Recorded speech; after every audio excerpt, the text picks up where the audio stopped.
What's happening, everybody? Welcome to another episode of the Whiskey Boys Solo Adventures. My name is Nick. I'm going to be your host today. And today I have a very special guest. His name is Nekro. You may have seen him earlier on Brandon's Yes or No series that's slowly coming out. We have another video for that coming out tomorrow. But today I thought I'd give you all a very special interview with Nekro himself because he is an agent down at the southern border who is going to be explain what's going on down there between the policies that have been put in place in the past with Title 42 ending, as well as just his overall opinion on what's going on down at the border and how we can change things and make things better. So, without further ado, Necro, take the floor. Why don't you go ahead and introduce yourself? Hey everybody, my name is Nekro. I work for ICE, which is Immigration and Customs Enforcement. Work for a private sector. As how much more detail I can give you, I can tell you that I work down on the southern border of Texas, and working in all sorts of different operations within the guidelines of what is given to us by ICE. All right. Well, thank you very much for that. I do appreciate the fact that you're giving us some kind of credibility with your statements, with being able to tell us what is and what isn't going on, and the fact that you have credibility so you're not just some Joe Blow out on the street. So, thank you very much for joining me in your busy day. I know you said it was your day off, but I still appreciate the fact that you are here. So, let's go ahead and start this off by explaining what is Title 42 to the viewers since I mentioned it earlier. Uh what's the reasoning for Title 42? When was it made? Title 42 was made by the Center of Disease Control and Prevention of Issue of Public Health as basically it was a solution to pandemics. Title 42 was invented in the uh, early 19 as like 1982 or something. I forget which state it is. It was early. It's an old title, a very old title. Um, and basically, what this meant is that we can turn away people that are trying to come into this country illegally or trying to come in. Sorry, legally, due to the pandemic situation. Coronavirus enacted Title 42. Okay, well, so thank you for giving us a brief history of it. So I know that you and I had been talking a little bit beforehand about how things are down there. Can you give us a little bit of an insight on how things are currently with Title 42 enacted and what you believe will happen if not if it happens, but when Title 42 goes away without any kind of government intervention on new policies that are going to be put in place? Right now, word goes around fast, and Title 42 ending, everybody feels it. And that means from the other side of the border as well. And with a massive influx of individuals coming to the border, more than we've ever seen in my lifetime, anyways. And even when I was a child, you're talking about 20,000 individuals a day showing up to the border, crossing rivers, just sitting on the other side, just trying to get a chance to get over here. And with that, creates a strain on the employees and individuals that are manning those positions, not including a strain on the legal side of things and trying to process these individuals and get them the proper paperwork that they need to become or get started to become a citizen. Okay, so essentially what you're saying is that the strain is going to it's essentially going to open the floodgates. It is going to put everybody on the southern border through a hell of a lot more hell, in lighter terms of it, from the workload and the stress that you guys are already under. It's just going to amplify all that tenfold. Absolutely. The thing about it is we can only hold back so much, and we can only do so much with the manpower that we are afforded. and then it means we're not going to be able to stop them all. You can't stop any, and so like if there's such a massive influx, or as you say, opening the floodgate, that floodgate just pours over, and so it doesn't matter how many people we have.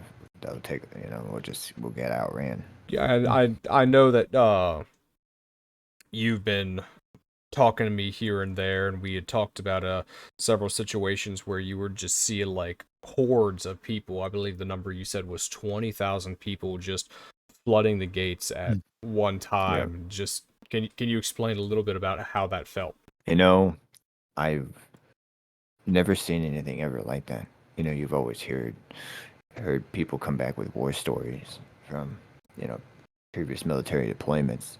And then when you're out there and you feel helpless because these individuals, it's like you don't want to turn them away, but you have to because of things that are set in legislation and policies or whatever it is. Like you have a job to do and you have to do it, but you don't want to do it because it's just so you feel bad. You feel like the bad guy, that's for sure. You don't feel like the good guy. Yeah, no, and especially if you pay attention to the news, because I'm a huge news guy, and all you really see is narratives when it comes to the southern border. You either hear one side saying how there's not an issue going on at all, just continue with your day. You have another side that's saying that it is an absolute, pardon my French, shit show. And I figured I'd talk to you about that to see what what it was truly like. And the way that you're describing it all, it sounds like it Yeah. is utter hell, both mentally and probably physically too. I would imagine just having to turn these people away. It's got to Yeah. weigh down on your conscience as well. Absolutely. Yeah. And you come home, and you just, I know, go home one night after a long day, and I just like crawl into my wife's arms, and I would just cry because I felt so bad in the situation, And we're really, trying to be helpful to individuals, and then like you have to turn these people away, or you take their children, and so they can have a better life. You see parents just pull away from their children, or just give their children away because they have nothing, to lose, and these people, they don't have anything to lose. I don't think anybody here understands that. It's like, you think they're just coming over here to be like, no, there's a reason why they're coming over here, because life sucks. I was like, and their life significantly is worse than our life will ever be. I believe that they're trying to get away from truly evil things that are going on in their own countries, but at the same time they're trying to follow the American dream, whether or not it is for them or for their kids, which is what I'm assuming you're talking about. Just get not really giving away their kids, but essentially they are giving away their kids until they can one day come over here themselves, or do whatever they can to give their kids a better life. And since you had mentioned the kids being taken away, there's one fallacy that I know that royally grinds your gears.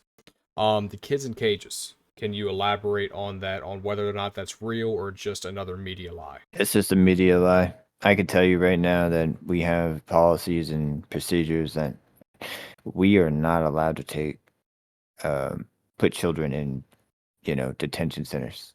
We are like, they go into an agency. I think it's called CPS, and basically that is a children's agency for immigrants, and they get housed. They get clothing, they get government assistance. They also get contact with their family. They go to school, so we educate them. We give them free medical care. We give them the best foot forward. We've never put children in cages. Now, if they're talking about when they first come over and the processing, and they go to a processing center so they get processed, that's not a cage. It's just that they have to do paperwork.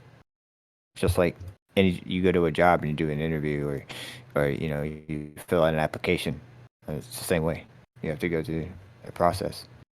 You may be in there for 5-6 hours or whatever it is, but once that happens, they're like, okay, then you go, and that's it. But those 5 or 6 I- hours is just long enough for one reporter to go in there, take a oh, picture, absolutely. and then just blow everything way out of proportion further than it really needs to be. Mm-hmm. But I know that's a huge fallacy for you, and as somebody who is actually at the southern border dealing with this shit every single day, I know that it royally messes with you and royally pisses you off for the fact that people Yeah. just believe the flat out lie. Yeah. That's the thing is like, people want to get back. They want somebody to back their Political party. opinion or a political party or whatever they're pushing for, and they're like, oh, war on immigration, and they're like, oh, they're putting kids in cages. No, we have a policy. We have procedures we have to go through. We have lines and lines and lines of articles that we have to follow when it comes to bringing somebody into the United States. And we have policies that we have to follow when it comes to children, mothers, people that are bearing children, you know, pregnant women. They don't ever see the inside of a detention center. Children, they never see the inside of a detention center. Um, we and that's thanks to the policies that the Homeland Security has implemented for those certain situations. And due to one fucking picture or a couple pictures of people taking immediate taking of a processing center, yeah, it's a fucking shit show. It's not fun. Okay, you got fucking hundreds of people lined up, and they have all their belongings in a bag in front of them sitting there, and you got 5 kiosks, and people working 24 hours or 36 hours a day trying to get these people processed so they can go on to the next step in their life. Yeah, it fucking sucks, but I'd rather be miserable for 5 hours sitting on the ground, and so I can move on to the next step. That being a detention center, or that so I could get actually some really good care, or I go into a government housing unit and getting care, or working on the process to get reconnected with my family. Like, there's things that we provide services wise that no one will ever understand. And based on the couple of conversations that I've had with you, you genuinely seem like you truly do care about these people that you're processing. And something that you brought to light to me that I was very ignorant of, I didn't realize that a lot of the southern border security was done by private companies. I thought it was primarily all federal agencies, but you shined a light on that for me. So can you talk about like the Yeah. differences between like the So federal I'll facilities or uh-huh. So there's government facilities, which is paid by the government, and there's private facilities, which is paid by a manager, as you say, benefactor, and the one that's flipping the bill is the government. But we do it, and we use that money instead of making a bigger facility, we use it to make, higher quality facility and provide things within that facility for the individual. One, food, right? Substance, uh, better better quality of food, better quality of life, which includes housing, furnishing, clothing, um, private showers, stuff like that. So we give you, we, yeah, you're gonna be in there with probably 42 other dudes or females or whatever it is, but make sure you have your privacy. We make sure that you be able to contact your family, be able to video chat with them. We give you legal aid for free. It means you go to the law library. We call it law library. Basically, it's legal aid. We have a legal aid in there that be able to help you and translate everything into your language if need be. And then also leisure reading. We also provide recreation, different sports, activities. When it comes to special events and holidays, we provide movies, popcorn, all these things that no other facility has to. They only have to follow a certain level of the policy, right? That, or like minimal standard, right? We call it the minimal standard. No, private facilities for, I'll tell you, mine is called MTC. Um, you can look it up.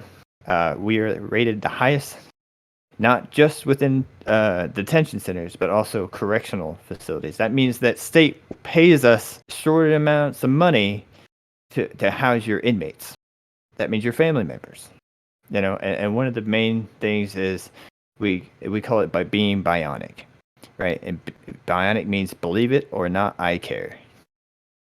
And I wholeheartedly believe that. These, you know, since I started working for the company, and and continuing my career path, it's always been being bionic. Always believe it or not, I care. Always care for the individuals that is being placed in your care, or the centers that you're placing them in.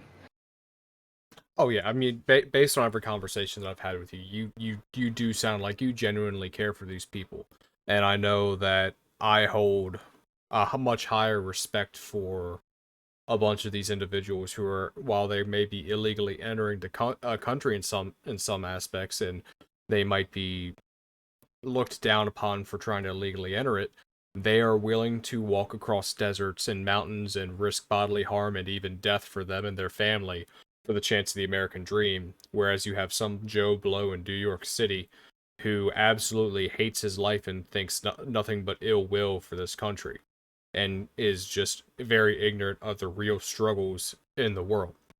Now, Absolutely. I know another big topic for you is trying to figure out the root cause or the root reason why all these people are fleeing their countries. And I know it's not all just the Mexicans. It is people from India. It is people from El Salvador, Guatemala, multiple Southern American countries. It it is just the violence that they're trying to flee from. As this does this have to do with the cartel wars or the cartel gang wars that are going on right now? Is there any kind of enlightenment you Yeah. can give me on that? Yeah, I can. So, as you said, first off, is like, yeah, it's not just Mexicans. Like, you think we just have 20,000 Mexicans at our border? Yeah, it's possible, but no, they come from other places. We have in our detention centers, we have people from Turkey, we have people from India, we have people from El Salvador, people from Guatemala, and the root problem of it is cartels and micro cartels. So individuals that separated themselves from the major cartels and trying to make themselves big. And the way they're doing that is they're just spreading fear within inside their villages and then spreading outside the villages and trying to gain a fear of influence. So the other ones can notice, be like, oh, we don't want, and maybe they'll work together.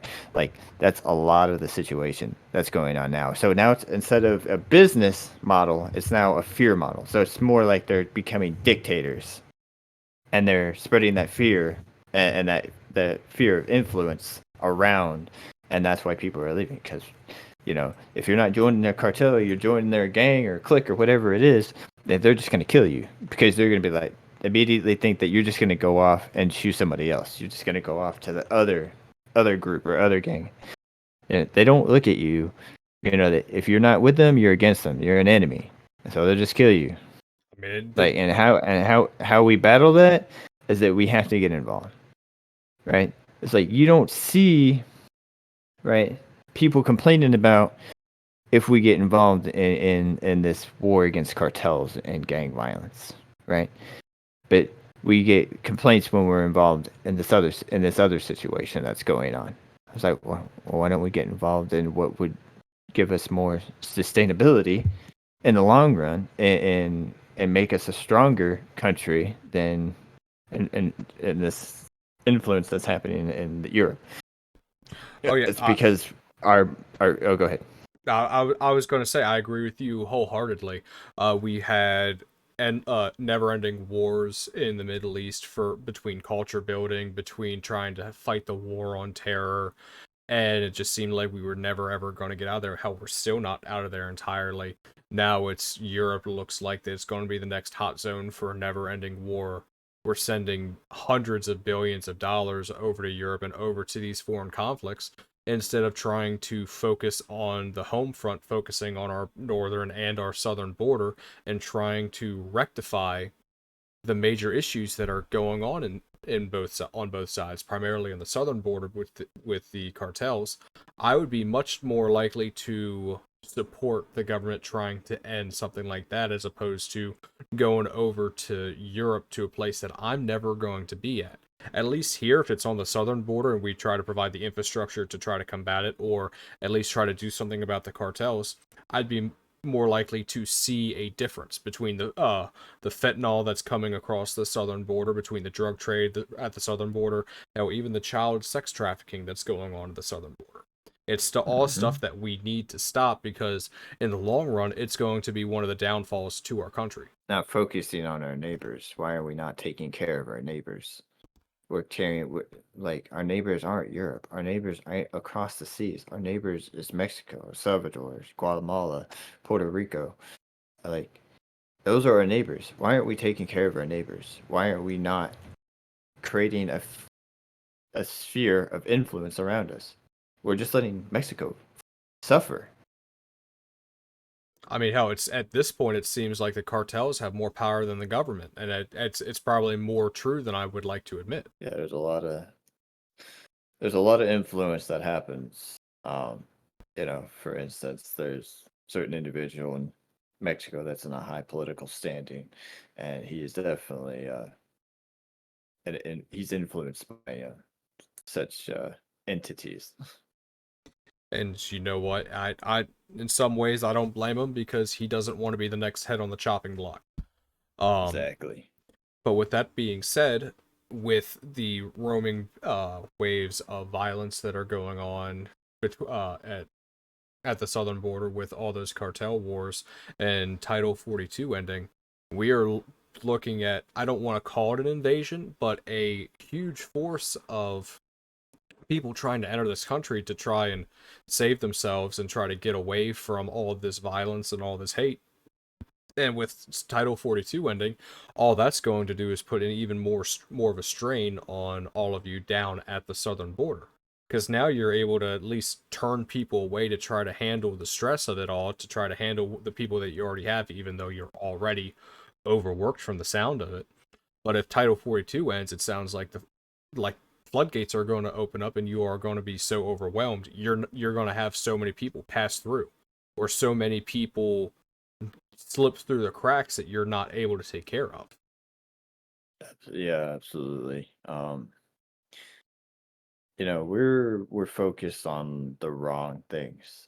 Um, we turn away so many individuals, and probably um could have been a buffer to society. Um, I think that there's certain things in the policy that need to change for us to start concentrating on these things. Um, uh, I believe once you're here and you've lived here for such a long period of time, and you've actuated yourself to the culture, and you're speaking English, and you went to high school and all this, like, you're an American citizen in my eyes, and I think that the United States should look at you as a United States citizen. The situation that we have and a problem that we're having is that we have individuals that come over, get their green card, and then mess up in life, DUI, something along the lines, right? Usually that's the main thing that comes across is a DUI. Mm-hmm. And then they have to go through an entire process. They get arrested for that, and then they go through, and this ain't my part.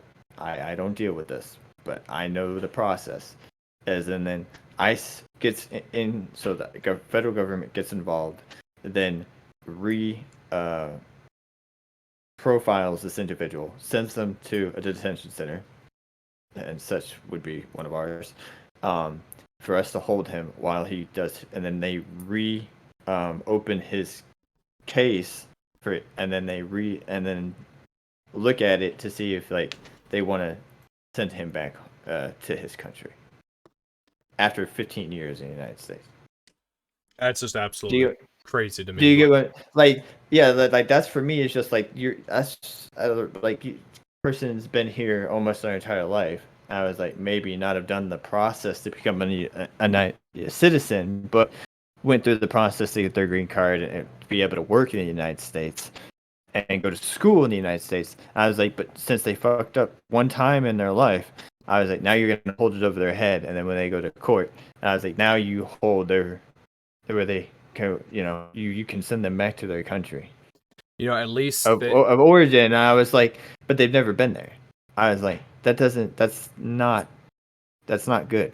I was like, yeah, we need to focus on what's going on in the border, but I was like, the policies behind people that have been previously incarcerated or whatever it is, like they're sending them to the detention center, and like some of these guys have been in the United States for like 30 years, 15 years, or whatever it is. They maybe done a little bit of time for like a minor infraction, I would consider, because I've worked with major, individuals, and they've, done some bad time. Uh, but these individuals, for the most part, we are minor, and they're sending them back for these minor infractions. And I'm just like, this is outrageous. Cracking down on people who are just trying to barely scrape by as is, but then you Yeah. see in states like New York, or you see in the cities like New York City, where they are very light on crime, where they're reducing sentences or reducing charges for high level violent crime. But yet at the same time, we're sending people back across the border, back to their home countries for minor infractions, even though they've been here their whole life. I mean, it makes no sense. There's no rhyme or reason for it. If they're in this country legally with a green card or with their citizenship, well, not necessarily citizenship for this, it would only apply to the green card, and they're working a job where they're paying taxes and they're here for so long, I don't see why you shouldn't give them a citizenship. They're obviously a benefit to society if they're paying the taxes. I know that you and I have been talking a couple of times about the revenue that's lost in the US from people coming here illegally and working under the table, if you don't mind talking about the numbers on that. Yeah. So about 20%, I think 26, 25% of your American annual revenue is lost due to um, immigration, and that's just because not saying anything against the immigrants and stuff like that. It's just companies, they can get cheaper labor because they're paying these individuals and not putting them on the paperwork for which they don't get taxed for, so they can pay them less. And the individuals will take that pay because they're getting paid. And they don't have to do an application. They don't have to do any of this. That's why you see a lot of contractors pick up painters or pick up carpenters or people to work in construction because they can just pay them a flat pay. They can just pay them under the table. They don't have to worry about taxes. They don't have to worry Exactly. about any of And it. it's not, exactly, and it's not a tax write-off. I Or I it's a tax write-off. That's right. I think it is absolutely important to see situations like this. If there's any way we can try to make legal immigration to this country easier, however, keeping the stringent security checks and the stringent background checks to make sure that we're not letting in criminals, we're not letting in repeat offenders for major or violent crimes, then the people who have lived here all their lives, they should be able to have citizenship a lot easier than what it sounds like it goes through. It sounds like it's complete hell to try to get citizenship here. Oh yeah, absolutely. The thing about it is, it's not like, oh, you apply for a citizenship. No, it's a complete application process, not including 3 years. So like you get your green card, and then it's 3 to 5 years. Then you go through another process, which is your citizenship, and then which is a test, and it's just basic American, history and like Pledge of Allegiance and like who the president is. It's basic, um, but that's another 3 to 5 years, which in that time you could just lose track. Not included in the fees that come with that. We charge for all this, by the way. It's not free. And for another thing that kind of pisses me off, and I just want to veer off on this one, is individuals that come into this country illegally. The government is charging hand over fist for these individuals. By the way, it's like basically human trafficking. I'm not even like, it pisses me off. Well, And we don't. hold up. What do you mean? Like they pay the U.S. government to come in here illegally, or like what do you mean by No, that? what I mean is, so we're a private facility, right? A private company, one of our detention centers, but we have to adhere to the guidelines of ICE, right? And so ICE tells us when to let if they're being released or not being released, send them into an airport, or a family's coming to pick them up, whatever it is, right? But for them to do that, for the families to come pick them up, and the attorney, they will charge them a bond fee. This is cash only or check or whatever. Like it has to be paid, right? This is a $2,500 bond fee. What, just let them go? Yes. What? So you're essentially just forcing these people to pay to leave. Until so you pay the $2,500 and then they can do their, but they still have to go to court. So if they they have like their day in court. So if they you don't show got up to the court. exactly. So it sounds like it's essentially just pay me $2,500, and if you're lucky enough, you can get away and nothing's going to happen. Fill out this bond application. Have your family send us. Have the family send the government $2,500. We'll look at your application. What? I had no idea about that. Holy hell! Yeah, Uh, yeah. It's dirty business, man. Like I said, I'm glad I work for the company. I could never see how unethical it is. The government is, and how slimy they can be. They want their money. They're gonna get it somehow. If I mean, not, well, I guess you'll have to wait. You have your day in court, right? That's I what mean, they got. That's what they got us for. I guess. they got to figure out how to send all that money over to Europe somehow. Someone's got to flip the bill. Might as well make it the people who are trying to come to this country. Yeah.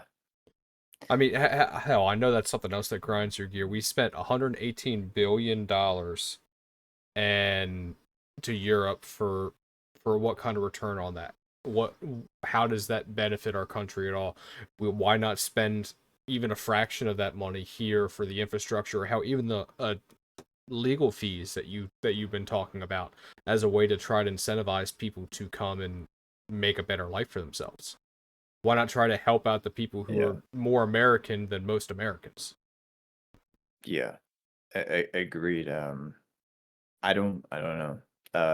Because believe it or not, when it comes to there's some other world, other side agreements, and that's usually what happens is that they are not helping in that situation for no reason at all. There is definitely some financial gain or some gain of material or whatever it is in that situation. That's usually how we've worked through, generations of war. If we supply the support, okay, here's the support, but we want this in return. It's usually, and knowing Ukraine or in that situation, pipelines, oil, raw mineral deposits. It's abundant over there, so I can imagine that that's probably what they're trying to invest in right now. Sounds like a better But investment would be here at the home front to try to make things better for us, because as of right now, with how weak the southern border is, based on everything that I've heard, based on everything that you've been telling me, it sounds like we're going to crumble from the inside out before we're going to see any kind of investment yeah, or return on yeah, investment. absolutely. That's kind of like how I've thought about it, and I've been thinking about it for a while. I was like, our enemies, um, from the other side or whatever it is. I was like, they're just waiting for us to collapse within. I was like, what we are doing quite literally to in this day from all points of the United States is we are literally eating each other alive, and our enemy is just waiting for the opportune moment to strike, that being whatever it is, you know what I mean. Oh yeah, But you are obviously much more concerned about the home front as opposed to foreign and abroad. I'm sure you keep up with it, but it's I do, but you know is definitely not your focal point. Your focal point is yeah, trying to get your job done and trying to make things as easy as possible for the people that you have to deal with who are trying to cross the border. absolutely, yeah, like that's the thing is like people don't understand, like they'll never understand unless you go down there and you really see the desperation in people's eyes, and it'll change you. But anyway, I think that that's a pretty good spot to wrap up at. I would love to be able to do this again sometime as more time passes. We see the repercussions of Title 42 ending, but I want to thank you so much for enlightening me on a lot of issues that I was ignorant to. Are there any final words or any final comments that you'd like to make to everybody before We end it. Do work for the federal government, but we provide so many things that the federal government doesn't supply, from just our pocket alone. Because we want to have for them to have a better environment and a better life, and that even if it's in a you know, grim situation. So support them in any way you can, if it's donations or if it's just there telling them, hey, thank you for what you're doing. All right. That's all I got. I mean, it's great words. It sounds like the private companies are doing a hell of a lot more to try to make the lives of these people better than the federal government does, which private enterprise, it doesn't surprise me at all. You guys are trying to provide a service to these people, and you're probably making things so much easier for them in a lot of instances, as opposed to worse. And I gotta commend you for being able to go through and doing all that on a daily basis. I know the mental stress and the physical stress must be absolutely terrible, but I do appreciate everything that you do for trying to ease these people and try to keep everything safe for us here as well. Yeah, no problem, man. I appreciate you bringing me on and we be able to talk about this because I don't really get to talk about it a lot. It's good to vent it out. Oh yeah, I would love to be able to have you back, especially after we have some time with Title 42 ending, maybe a week or so after, well, probably a little bit longer to try to see the actual immediate repercussions for it and see how it's going to turn into long term. But I would love to be able to do this again and see what happens. Absolutely, yeah. We'll definitely we'll get together whenever that situation unfolds. That sounds fantastic. So without ado, thank you everybody for listening to another episode of the Whiskey Boy Solo Adventures. My name is Nick, assisted by Nekro, talking about the southern border, and we will see you again soon.